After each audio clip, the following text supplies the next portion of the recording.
Laurier football fans, I'm excited to be with you. It's Coach Faulds, and I'm joined by a couple of our Golden Hawk players, quarterback Taylor Elgersma and defensive back Malik Cote.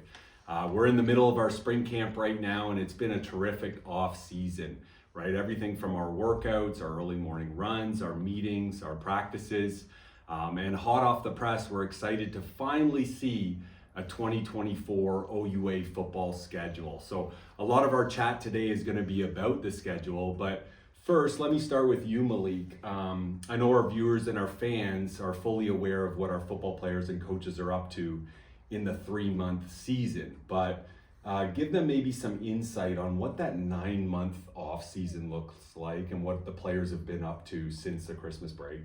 Well, for starters, during this off season, we definitely get to hit the gym a lot more because during the season, it's every week we're playing games, so it's a lot harder on our body. So in the off season is really when we get to hit the gym hard and really work on our craft in the off season. And and then we also have like our runs every Wednesday mornings.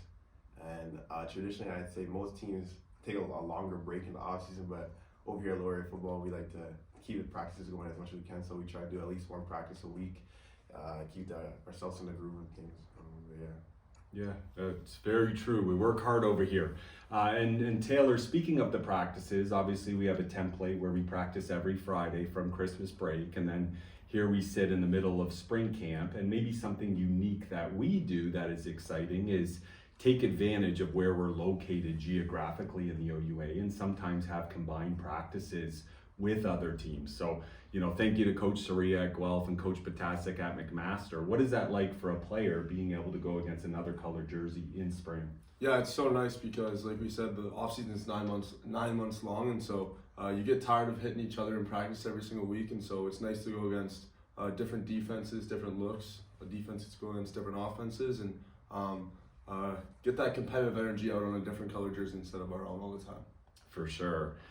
Couple other things for our Laurier football fans and supporters. One is just a reminder of our Legends of Laurier Football Gala, which is Thursday, May 2nd here on campus at the Lazaridis School of Business and Economics. If you haven't already purchased your tickets or tables quickly, we are 80% sold out already, and we're excited for that evening.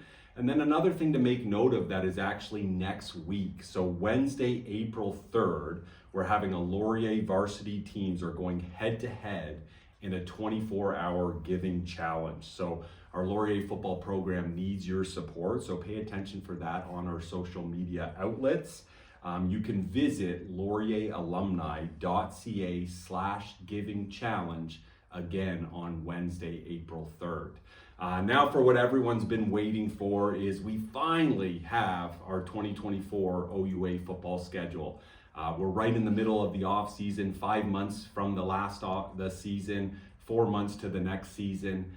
And we're excited. Obviously, we know our non-combatants are once again Toronto and York, but as a team, as coaches, as players, we're up for the challenge of once again the toughest OUA football schedule. So we're going to open up on the road at McMaster, 7 p.m. So maybe Malik, a question for you from a personal standpoint or maybe a player standpoint. 80% of our games are 1 o'clock on Saturday afternoon. So what is it like for a night game, a 7 p.m. game under the lights? I'd say it's definitely a different vibe for sure. When at 1 p.m. midday, you get the hot sun hitting you, all the fans cheering, it's a little different. So personally, I enjoy it. You don't get to have the 7 p.m. games often. It's a different vibe, different feeling. So I love it when you can.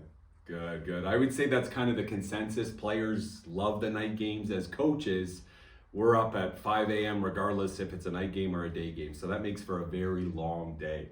After we play McMaster in week 1, we have the bye week in week 2. So once again, early on in the season, before coming home to the Guelph Griffins in week 3, our second game. A repeat of the Yates Cup will be our third game in week 4 against the Western Mustangs.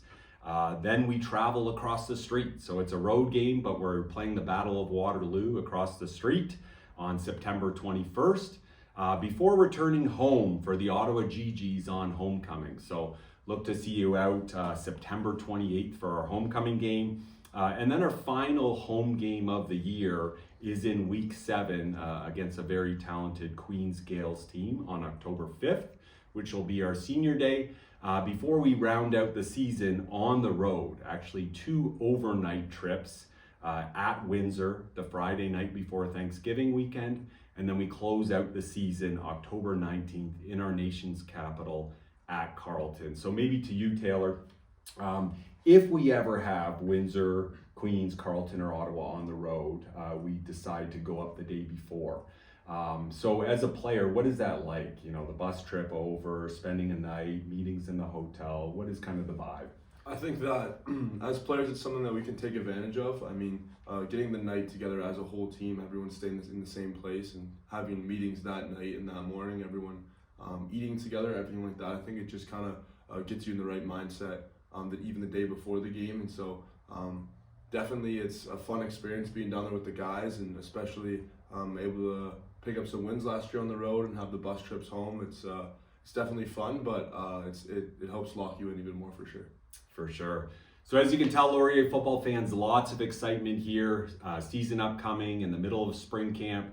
Lots going on in and around the program. That's Coach Faulds, defensive back Malik Cote, OUA MVP Taylor Elgersma saying, "Go Hawks, go."